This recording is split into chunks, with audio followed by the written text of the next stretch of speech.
강의안은 110페이지입니다. 예, 오늘 17번 강의안을 또 나눠드렸고요. 오늘 15번 강의 끝부분에 16번, 17번에서 아마 17번은 몇 주에 걸려서 좀 굉장히 내용이 많은데 이사야서 6장에 이제 드디어 이사야가 선지자로 부름받는 장면인데 아주 신령한 그런 특별한 영적인 체험이 이사야서 6장부터 기록되어 있고, 선지자로 부름받은 어떻게 그가 선지자로 세움받았는 것을 자세히 이사야 스스로 밝힌 다음에 이사야 7장부터 드디어 자기가 예언 사역 시작한 것이 7장에서 쭉 펼쳐나가고 있습니다. 1장부터 5장까지는 이사야 전체의 팀을 요 1장부터 5장까지 이렇게 딱 잡아놓는데, 이게 재판정에 서서 유다와 이스라엘, 예루살렘 거민이 하나님 앞에 재판을 받는 장면입니다. 아멘. 그들의 죄목, 죄의 제목이라는 뜻이죠.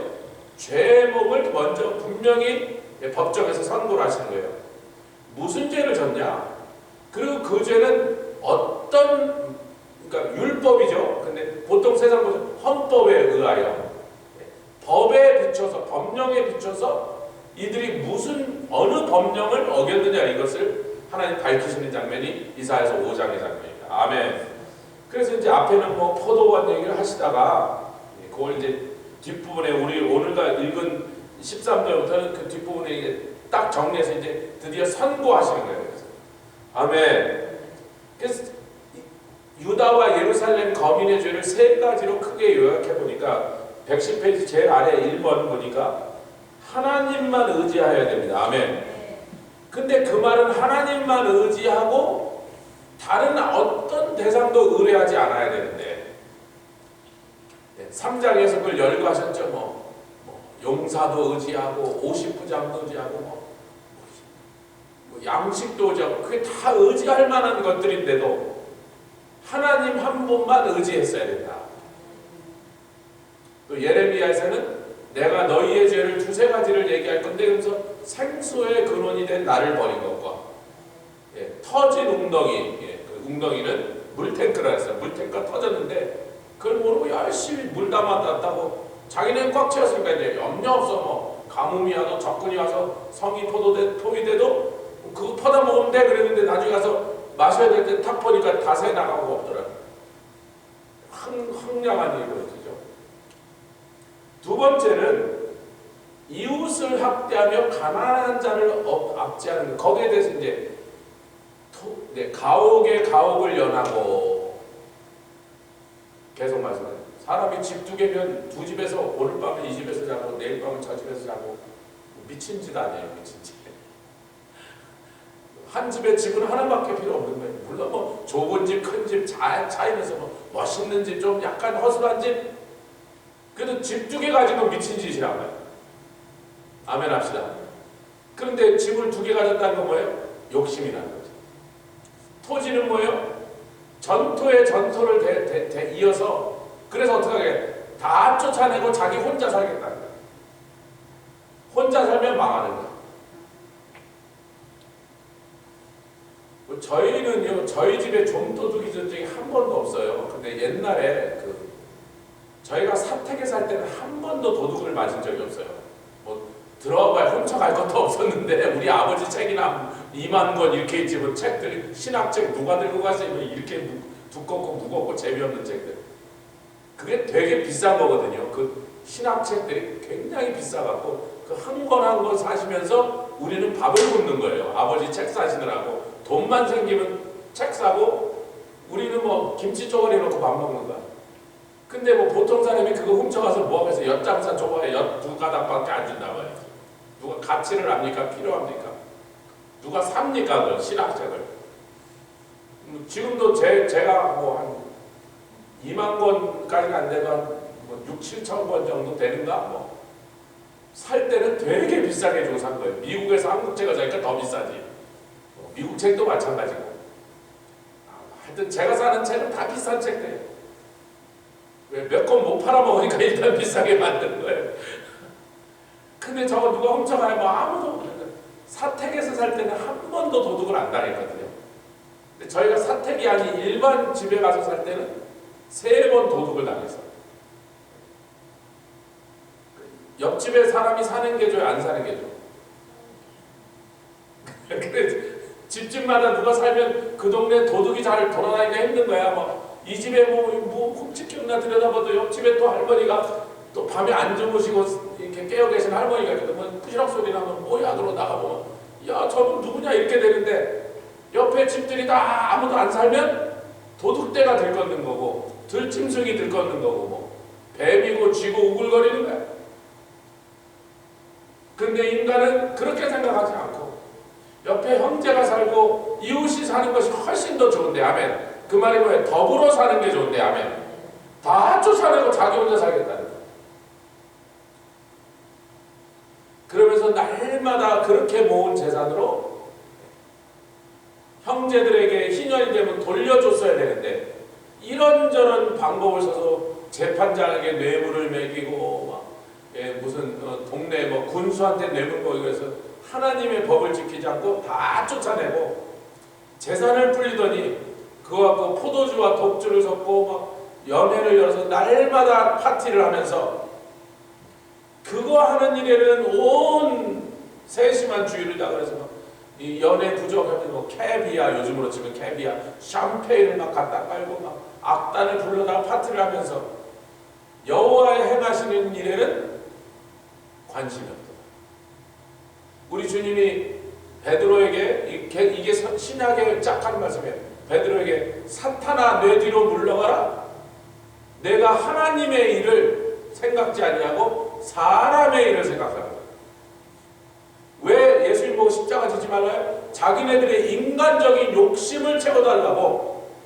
십자가 지시는 게 하나님의 일을 이루는 일인데 그거를 반대하는 이유는 자기네들 인간적 욕심. 무슨 욕심이에요? 예수님 막 로마도 때려 부수고 빌라도도 때려 죽이고 다시 유대라는 나라의 독립을 되찾아서 막 옛날 이스라엘 다윗 왕 때처럼 막 이스라엘이 강해지고 부해지고 커져갖고 온 세상에 막 깃발 날리면서, 그게 제자들의 욕심이었어요.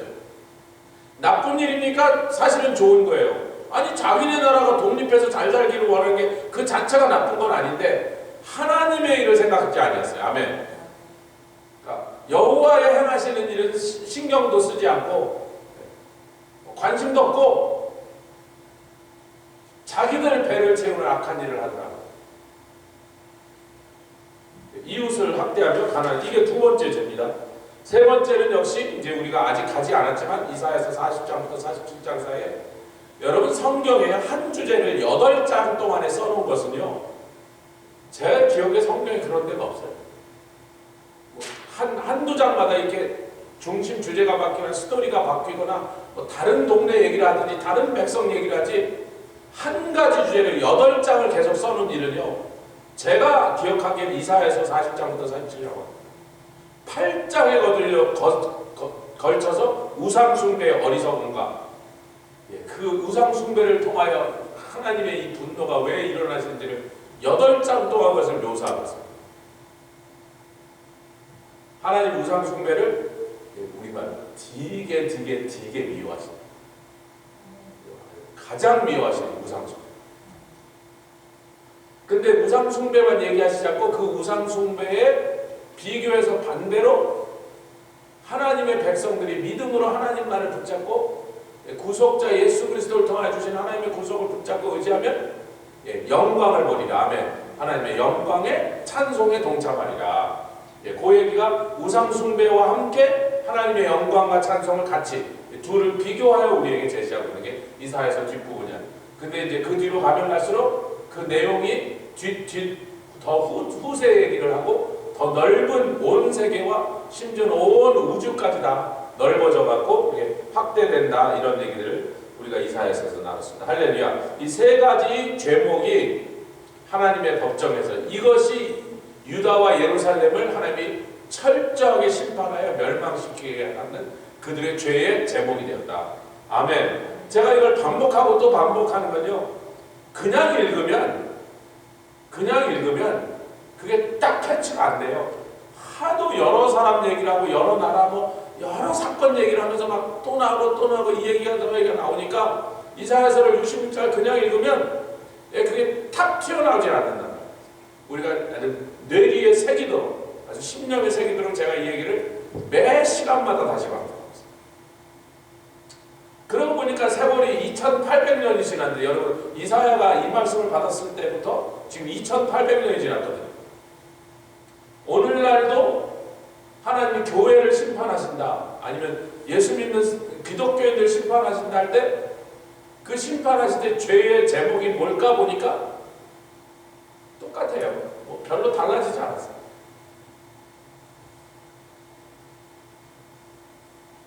그러니까 늘 인간들이 하나님을 믿는다고 하면서도 그 믿는 사람들조차 계속해서 하나님 앞에 범죄하는 내용들을 보면 그 내용이 별로 달라지지 않더라.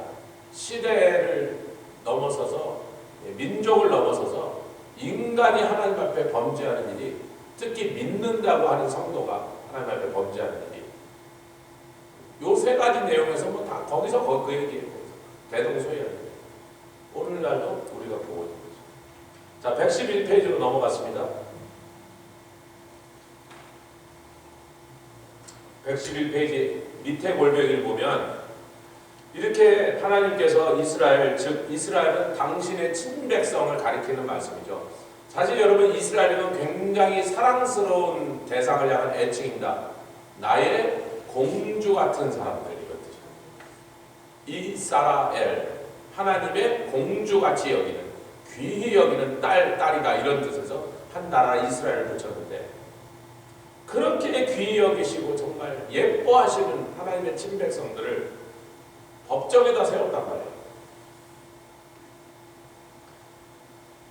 제가 지난주부터 이렇게 목이 좀 이렇게 목 상태가 좀 안 좋아서 막 목소리가 없어지려 해서 막 굉장히 조심하고 생강차도 끓여 마시고 막 이것저것 뿌리고 레몬차도 마시고 그러는데, 그때 이제 지난주에 제가 목이 좀 안 좋았더니 어떤 분들이 제가 감기 들렸다고 오해를 하셔갖고, 그 다음에 막 집에서 이것저것 막 인삼도 들고 집에서 좀 감기 들린 게 아니라 이제 목을 써서 그러는 건다.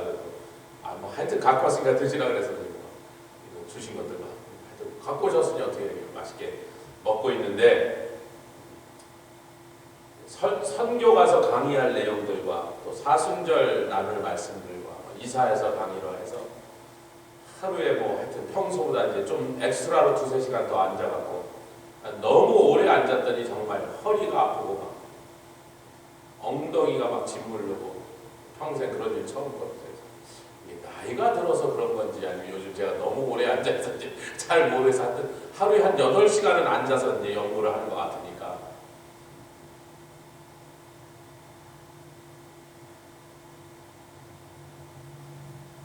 그러니까 집사람이 이제 제가 눈이 아프면 뭐 눈과 싸움하고, 허리가 아프면 허리랑 싸움하고, 찜질도 했다가 부항도 떴다가 이러면서 이렇게 하니까 안쓰러운지 저를 보고 여보 이렇게 하더라도 좀 이렇게 스트레스 해소하게 이렇게 드라마 하나 보면서 해서 이렇게 틀어놨는데, 지금 이제 조금 전에 이렇게 잠깐 피곤해서 이렇게 쉬면서 이렇게 틀어놨더니, 거기서 이제 큰 기업의 회장이, 이게 드라마입니다. 별 중요한 얘기는 아니고, 자기 그 손자를 이제 자기 그 후계자로 세우려고 그랬었는데, 왕 회장과 현재 회장과 그 집 아들, 이제 아들을 이제 후계자로 세우는데, 그 여동생이 자기 오빠가 한 나쁜 짓을 싹 까발려갖고 주주총회에서 싹 보여주고 있는 장면이었더니, 할아버지 이제 그 회장의 아버지냐고 벌떡 일어나더니, 그러면 이렇게 회사에 손에 끼친 저놈을 부회장 되는 일에 난 반대합니다. 라는 거다.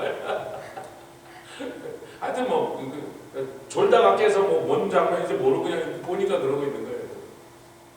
재밌다. 이제 나왔는데, 여러분, 하나님이 자기가 아끼고 게 이스라엘이라는 뜻이거든요. 내가 너무나 끔찍하게 예뻐하는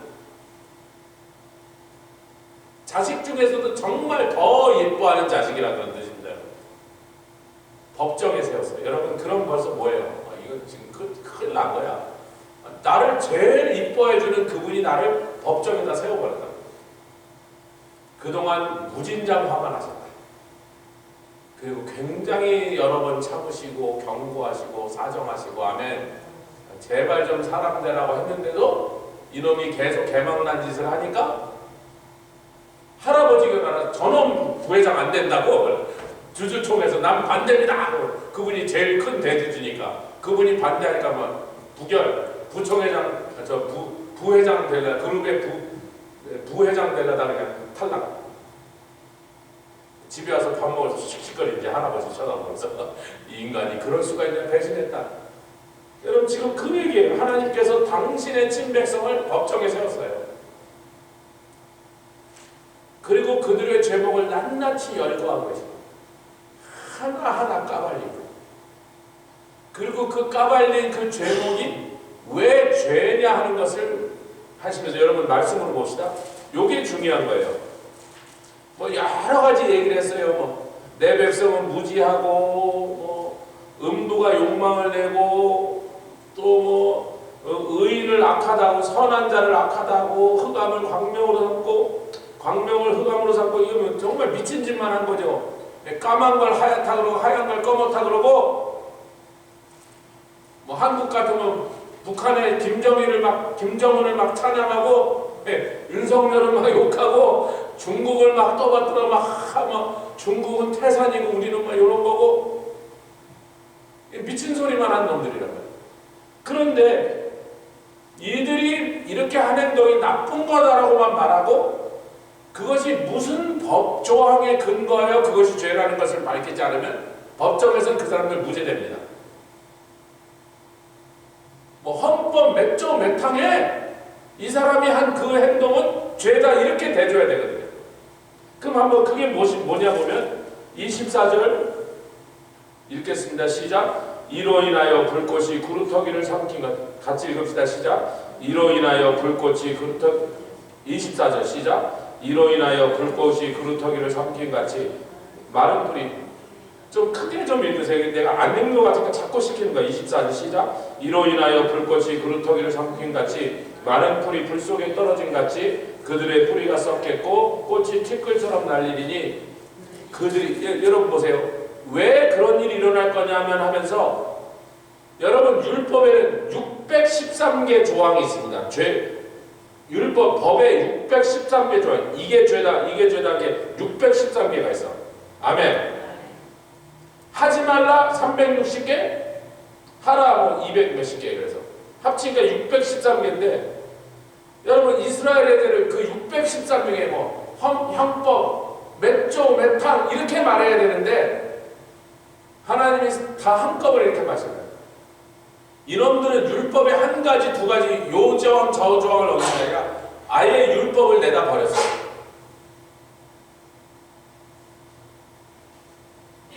제가요 지금도 한 주에 한두 사람 정도 문제 상담, 신앙 상담을 합니다. 우리 교회 성도들이 대부분요 가끔은 우리 교회 안 다닌 사람도 뭐 전화로 걸려와서 이렇게 도와달라 그래서 신앙 상담하는데 교회 다닌 사람이에요. 믿음이 있다는 사람이 구원받은 사람이야. 근데 구원을 받아도요 하나님의 말씀대로 안 살면요 무지하기가 짐승과 같아요. 말씀을 아예 몰라. 그리고 말씀대로 살겠다는 그 가장 기본적인 자세도 없어.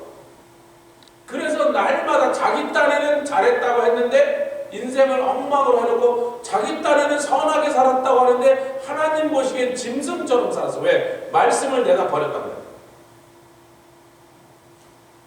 근데요 사람이 좀 못된 데가 있고 좀 뭐 세상에 살면서 좀 악하게 살아서 세상 살 때는 그렇게 죄도 짓고 뭐 술 담배도 먹고 그 이것저것 기타 등등.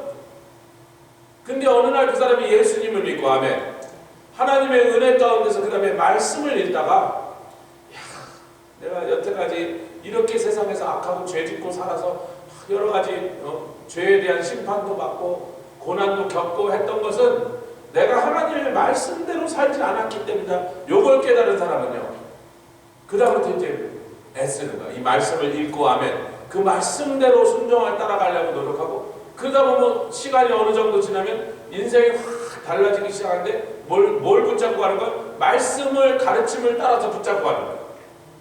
그래서 삶의 방향이 완전히 달라져 버립니다. 그 사람이 얼마나 태어날 때 착했느냐? 어려서 그냥 모기도 하나 안 죽이고 꽃도 안 밟고 해서 누구한테 피해도 안 입히고 착하게 살았느냐 하는 것보다 그걸 별로 신용하지 말란 말이에요. 인간의 마음에는 뭐라 그래요? 만물보다 심히 부패한 것이 사람의 마음이라. 누가 그걸 자기도 모른단 말이에요. 자기가 얼마나 부패한 것이 속했는지 몰라. 어려서 그냥 좀 내 성격이 착한 사람, 남의 해코지 안 하고 아무하게도 막 다른 사람 괴롭히지 않고 집안이 넘어서 훔칠 이유도 없고 그렇게 살면요, 그런 사람들 보고 우리들이 저 사람 법도 없이 살 사람이라. 법 없이 살 양반이에요 저 사람. 그런다고 그 속에 부패한 인간의 죄의 모습이 없다고요? 그렇게 믿으시면 안 되죠. 그런 사람 없어요. 누구래도 그 안에 더러운 죄의 뿌리들이 남아있어요. 기회만 오면 그 사람이 흉악한 죄를 지었어요. 근데 우리가 예수를 믿고 아멘, 하나님의 말씀을 사랑하여 그 말씀으로 인생을 설계하여 따라가다 보면 그 말씀이 우리를 변화시켜서, 할렐루야, 그 말씀이 우리를 바른 길로 인도하여 인생에 이제 아름다운 하나님의 열매들이 맺히는데, 이 유다 사람들이 보니까, 이스라엘 거민 유다 사람들이 아예 율법을 내다 버렸어. 24절 읽겠습니다. 24절, 이로 인하여, 24절 다시 읽겠습니다. 좀 일장으로 읽읍시다. 소리를 내서 시작. 이로 인하여 불꽃이 구루터기를 삼킴같이. 쭝얼거리지 말고 소리를 내시라고. 그래서 2번, 3번, 4번, 5번 똑같은 말을 하지 않고, 우리가 사순절이니까 제가 칼같이 8시 반에 끝나려고 하거든요. 제가 오늘도 진도를 다른 날보다 좀 더 짧게 끝내자, 새벽에 또 나와서 말씀니다. 24절 시작. 이로 인하여 불꽃이 구루터기를 삼킴같이 마른 풀이 불 속에 떨어짐같이 그들의 뿌리가 썩겠고 꽃이 티끌처럼 날리니 그들이 만군의 여호와의 율법을 버리며, 중요한 게 뭐예요? 율법을 버리며 이스라엘의 거룩하신 자의 말씀을. 여러분, 이 사람들이 헌법 몇 조 몇 항을 어겼어, 이렇게 말씀하셔야 되는 거죠. 여러분 보통 그렇잖아요.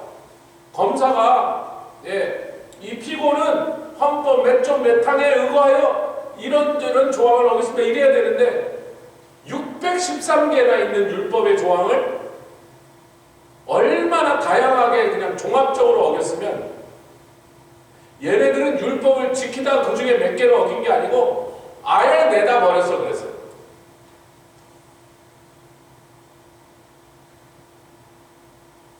다 어겼다 그래, 다 어겼다. 그게 그들의 죄예요. 교회 생활하고 막 오랫동안 자기 착한 마음으로 주일날 예배도 다 오고 밑에 가서 봉사도 하고 자기 다 했다고. 근데 자기 삶 속에서 말씀대로 하자. 대부분 말씀을 몰라. 여러분, 말씀은 지키려고 하는 사람이 있습니다. 아멘 합시다.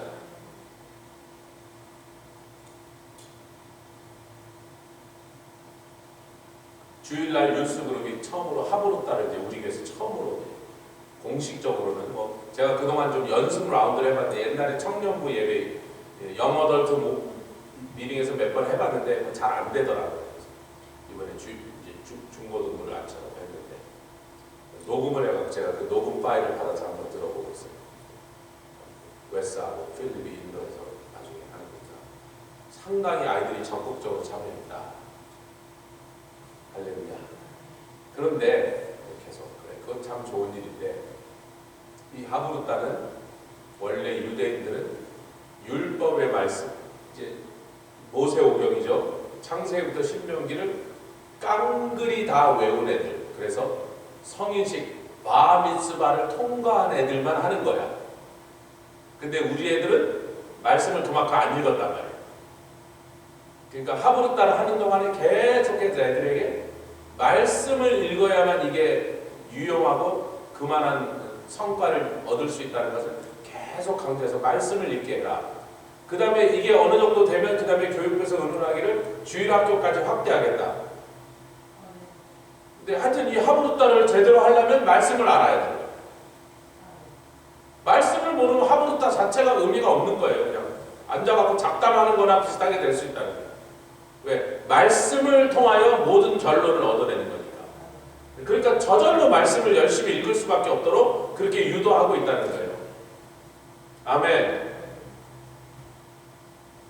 자, 계속하겠습니다. 110페이지, 111페이지.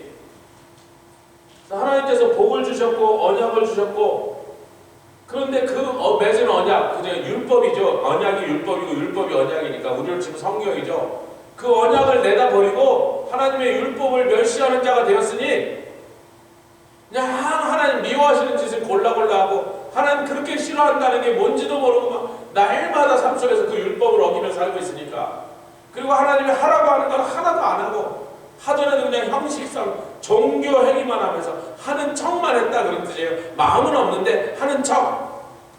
왜? 그때는 안 하면 쫓겨나고 안 하면 돌로 맞아 죽을 때니까. 율법이 그 국가의 법이 되었단 말이에요. 그러니까 율법대로 안 하면 끌려가서 옛날로 치면 곤장을 맞을 때니까, 뭐 요즘처럼 지켜도 안 지켜도 뭐 아무도 상관 안 하는 그런 시대가 아니라 이스라엘에는 율법이 곧 나라의 법이니까 안 하면 바로 벌금 물고 잘못하면 곤장 맞고 감옥에 들어가야 되니까 돌에 맞아야 되니까 강제로 내가 무서워서 하는 척만이라도 했단 말이죠. 그런데 행동은 하는 척하지만 마음은 내게서 멀더라. 그 이사야 선지자를 통하여 하는 이사야서 이 백성이 입술로는 나를 존경하라. 그 마음은 나에게서 멀더라. 하나님께서 무엇을 잣대로 나에게서 먼지 가까운지를 재셨다? 하나님의 말씀을 사랑하고, 아멘, 그 말씀을 묵상하고 주야로, 그래서 그 말씀대로 살려고 몸부림치는 사람 보면 그것을 척도로 저 사람은 진짜로 나에게서 가깝네. 그런데 뭐 율법의 행위로 이렇게 하는 척을 하지만 그 말씀을 멀리하고 그 말씀을 싫어하고 그 말씀과 상관없이 살면 나에게서 먼 사람이라 이렇게 말씀. 입술에서 가까운 건 뭐예요? 날마다 율법을 달달 외우고 앉아있으니까 율법에 가깝단 말이지. 근데 삶을 보면, 열매를 보면 그 하나님의 말씀과 완전히 동떨어져 살고 있는 사람. 예수님이 인용하시죠. 이사야서 이 백성이 입술로는 나를 존경하고 그 마음은 나에게서 멀더라. 우리가 우리 자식들이 되게 말 안 들은 거예요. 이러면 참 말을 안 들어. 너는 왜 이렇게 내 말 안 듣니? 왜 아빠 말 안 들어? 엄마 말 안 들어? 하나님 똑같은, 왜 내 말 안 들어? 똑같은 거거든요. 말 좀 들어라 이거. 부모가 야단치고 뭐 어느 나라 사람이든 다 똑같아. 어느 민족이든 베트남 사람이든 뭐 폴란드 사람이든 부모가 자식들이 하면 왜 엄마 말 안 들어? 그렇게 이렇게 부모 말 안 듣는 이런 참 이놈들. 우리 하나님도 자기의 자녀들 똑같아요. 왜 이렇게 내 말을 안 듣니 너희들?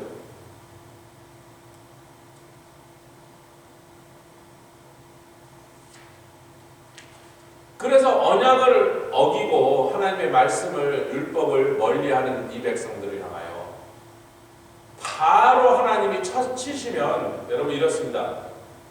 한 번 잘못할 때마다 바로 그냥 끌고 와서 형틀에 묶어갖고 저놈을 매우 쳐라! 막 이래갖고 막 엉덩이가 다 트도록 터져가지고 피가 나도록 한 번 죄질 때마다 끌고 와서 형틀에 묶으면 5번만 연달아 하면요. 그 다음에 그 동네 죄 지을 놈 하나도 없습니다. 근데 속은 후련한데 속은 말 잘 듣게 만들어진가? 뭘 봐야 되냐면 자식 엉덩이가 날마다 터갖고 피가 터지고 엉덩이가 시퍼러 둥둥해서 피 먹는 꼴을 계속 봐야 되는 거예요. 그렇게 할 수 있어요, 없어요? 자식이 잘못할 때마다 그걸 전부 다 호들갑 팰 수 있어요, 없어요? 이게 이제 부모의 딜레마, 가짜다. 부모의 딜레마.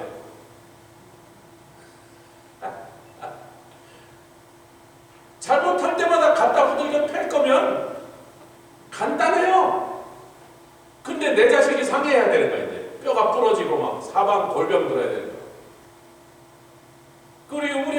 하나님도 이놈들을 율법을 어길 때마다 그때마다 한 번씩 때려버리시면 근데 그럼 온몸에 성한계가 하나도 없어야 되잖아요. 자식이 사람 꼴이 안 된단 말이죠. 날마다 맞아서.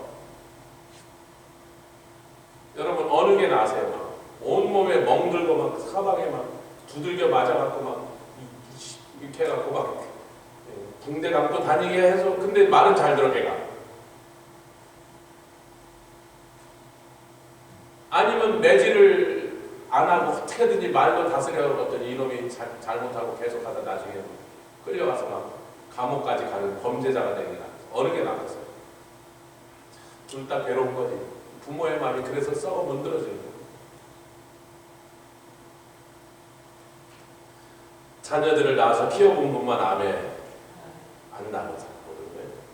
애를 안 키워보고. 그러니까 부모는요 이래도 지고 저래도 지는 거예요. 자식을 이길 수가 없다고. 우리 하나님도 똑같은 심정이다. 그렇게 살아가요. 공주처럼 이뻐했다. 제가 처음 태어났을 때 우리 하나밖에 없는 딸이니까 근데 제가 또 돈도 있으니까요.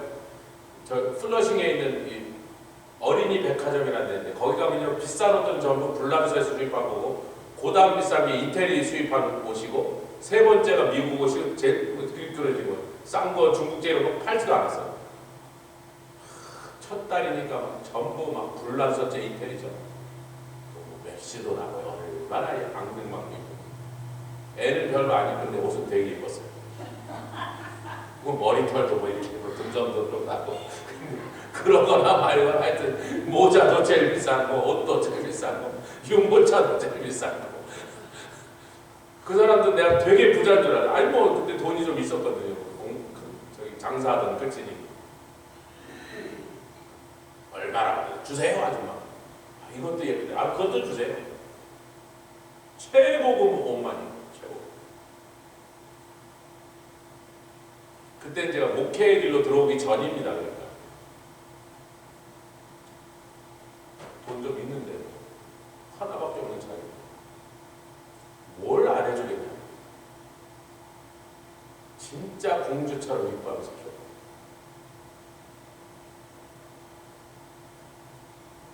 밑으로 막 산에는 주렁주렁 나오고. 그게 이스라엘이라는 뜻이거든요. 그렇게 사랑하는 눈에 넣어도 아깝지 않은 그 자녀를 오죽하면 법정에 끌고 와서 세웠겠다. 때려도 봤죠? 가끔 막 아람도 쳐들어오게 하고 몇 대 때려봤지? 그때만 막 살려주세요. 잘못해서 그래서 도와주세요. 그래서 또 하면 그 다음에 또 언제 그러냐 또 에이 뭐 그러면 또 덤비고 막 또. 그러니까 막 때려도 소리없어. 참 살만하면 하나님을 떠나고 조금만 나아지면 또 그냥 율법을 버리고 이렇게. 하나님 계속 선지자를 보내서 경고하다가 이제 이사야 선지자가 들어와서 이사야 선지자부터 이 나라가 망한다. 그 얘기 처음 시작하죠. 그 다음에 그 얘기를 계속 이어받은 게 이사야보다 몇십 년 뒤에 사람 예레미야가 이 나라가 멸망한다. 반드시 바벨론한테 멸망한다. 이사야가 처음 한 말입니다. 아멘. 이 나라가 망한다. 너희들 포로로 다 끌려간다. 그 말은 뭐예요? 이 나라가 망한다라는 말을 시작한 다음부터 이게 뭐예요? 이게 마지막 경고.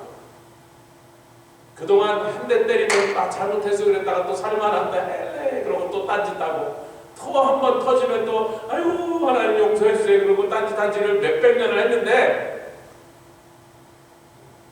선지자를 보낼 때마다 너희들이 딴짓을 했는데 이제 마지막 경고니까 이번에는 제대로 그 못난 모습을 버리고 아멘 하나님의 말씀대로 살아라. 그러지 않으면 멸망한다. 그 멸망한다는 얘기 어디서부터 26절부터예요. 요 26절부터 30절까지 오늘 읽고 마치겠습니다. 우리 좀 길게 안 하려고 사순절 기간에 저녁 예배를 또 너무 길게 하면 새벽에 힘들고 오늘도 새벽에 오신 분들 저녁에 몇 분 안 왔는데 새벽에 오고 저녁에 안 오고 저녁에 오고 새벽에 안 하고 이런 곤란하니까 제가 핑계를 안 주려니까 목사님 설교 너무 길게 해서 내가 밤에 피곤해서 아침에 못 나와서 뭐 이런 소리 하지 말라고. 집에서 드시는 분도 뜨끔하시라고 제가 얘기하는 겁니다. 26절부터 30절까지 읽고 마세요. 이게 뭐예요? 마지막 최후 통첩이야.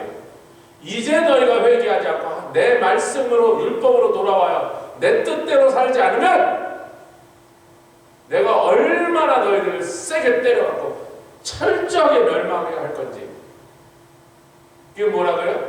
이런 걸 뭐라 그러냐면 선고 공판, 구형 공판이라고 해서 유죄다 무죄다 얘기하고 바로 구형 공판은 뭐예요? 징역 몇 년, 뭐 사형, 무기징역 이 얘기를 공판하는 거예요. 지금 이게 사형 뭐 이러는 거예요. 니네 나라 멸망. 이스라엘이라는 나라를 내가 아예 나라 자체를 망하게 만들어 버리겠다. 26절부터 읽겠습니다. 한 절씩. 길을 세우시고 먼 나라들을 불러 땅 끝에서부터 오게 하실 거라. 이 땅 끝에서 보는 이 나라들이 길을 세웠다는 군대라는 거고요. 군대가 깃발을 세우고 오잖아요. 땅 끝에부터 와서 그들이 너희를 멸망할 군대라.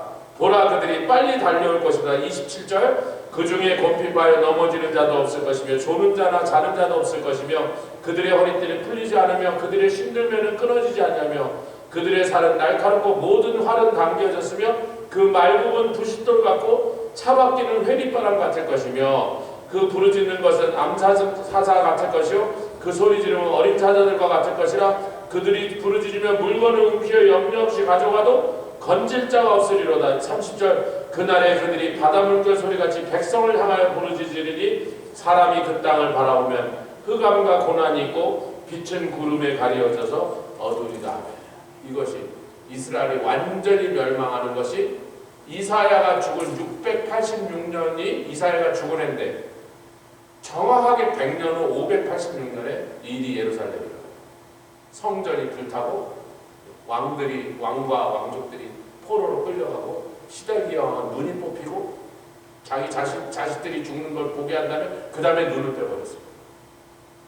세상에서 마지막 본 게 자기 자식들이 맞아 죽는 걸 보고 그 다음에 눈을 빼버렸어요. 얼마나 끔찍한 거예요. 왕이 그 다음에 죽을 때까지 장님이 돼서 감옥에서 던져주는 막 개밥그릇에 밥 하나 주면 그거 주워 먹고 장님이니 뭐 제대로 보이게 손으로 더듬어서 먹고 개처럼 살았단 말이에요. 이스라엘의 왕이. 그 일이 이사야가 죽고 정확하게 100년 후에 그 일이 진짜 뭐 나라를 향한 사형 선고죠. 너희 나라 멸망. 끔찍한 멸망. 아무도 너를 도와주지 않아. 하나님께서 참을 만큼 참으셨고 회개하라고 경고할 만큼 경고했고 돌아오라고 그렇게 불러서 호소해 준 거예요. 마지막까지 하나님의 경고의 말씀을 무시했던 백성들에게 일어나는 겁니다. 2024년에 이제 이런 일이 또 한 번 일어날 거다. 온 세상을 향하여 종말에 관한 대환란에 관한 경고입니다. 근데 이 말씀과 내용은 별로 다를 게 없다는 거예요. 그 범위만 온 세계라는 그 엄청난 크기로 확대될 것일 뿐이지 내용은 같은 성격일 것이다. 이제 일어날 것이고 금방 일어날 것이다. 우리가 바라보고 있습니다. 사순절 기간이니까 이렇게 하면 좋겠습니다. 같이 기도하겠습니다. 주님 감사합니다. 이 시간에 아버지 하나님이 우리에게 주신 말씀을 통하여 우리가 경고를 삼게 하실 뿐만 아니라 아버지 하나님 이 말씀을 통하여 온 세상에 들고 나가서 이사야를 통하여 경고하라고 하셨고 아무도 그의 말을 듣지 않았음에도 불구하고 그들 중에 하나님의 선지자의 말씀이 있었으며 이미 경고하는 말씀을 보내셨음을 세상 사람들이 그것에 대하여 시비 걸지 않도록 내가 경고하지 않았는가? 내가 나의 선지자들을 보내서 그렇게 하겠다고 말하지 않았습니다. 내가 분명히 나중에 일어날 미래에 일어날 일들 너희들에게 예언하여 들려주지 않았는가? 왜 그때 그 말을 듣지 않았는가? 하나님의 공의로움을 세우시기 위하여 우리로 하여서 전 증거하게 하신 하나님을 찬양합니다. 먼저 우리 자신들이 회개하시고 하나님 앞에서 흠도 없이 점도 없이 발견되게 하여 주시고 아버지는 그러므로 하며 온 세상에 나가서 이 말씀을 전 증거할 때 담대하게 증거하는 교회요 성도들 되게 하여 주시옵소서. 감사드리며 예수 그리스도의 귀하신 이름으로 기도드렸사옵나이다. 아멘. 하늘에